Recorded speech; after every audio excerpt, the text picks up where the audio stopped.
اور لوگوں میں کوئی ایسا بھی ہے جو اللہ کی شان میں بغیر علم کے اور بغیر ہدایت کے اور بغیر کتاب روشن کے جھگڑتا ہے اور تکبر سے گردن موڑ لیتا ہے تاکہ لوگوں کو اللہ کے راستے سے گمراہ کر دے.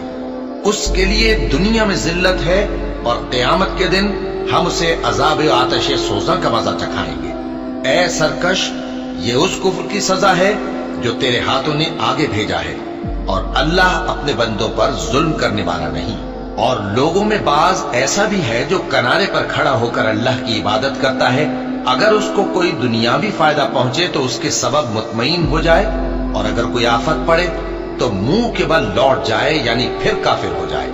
اس نے دنیا میں بھی نقصان اٹھایا اور آخرت میں بھی. یہی تو صاف نقصان ہے. یہ اللہ کے سوا ایسی چیز کو پکارتا ہے جو نہ اسے نقصان پہنچائے اور نہ فائدہ دے سکے.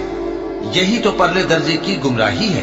بلکہ ایسے شخص کو پکارتا ہے جس کا نقصان فائدے سے زیادہ قریب ہے. ایسا دوست بھی برا اور ایسا ساتھی بھی برا. جو لوگ ایمان لائے اور عمل نیک کرتے رہے، اللہ ان کو بہشتوں میں داخل کرے گا جن کے نیچے نہریں بہ رہی ہیں. کچھ شک نہیں کہ اللہ جو چاہتا ہے کرتا ہے. جو شخص یہ گمان کرتا ہو کہ اللہ اس کو دنیا اور آخرت میں مدد نہیں دے گا، تو اس کو چاہیے کہ اوپر کی طرف یعنی اپنے گھر کی چھت میں ایک رسی باندھے، پھر اس سے اپنا گلا گھونٹ لے، پھر دیکھے کہ آیا یہ تدبیر اس کے غصے کو دور کر دیتی ہے. اور اسی طرح ہم نے اس قرآن کو اتارا جس کی تمام باتیں کھلی ہوئی ہیں. اور یہ یاد رکھو کہ اللہ جس کو چاہتا ہے ہدایت دیتا ہے.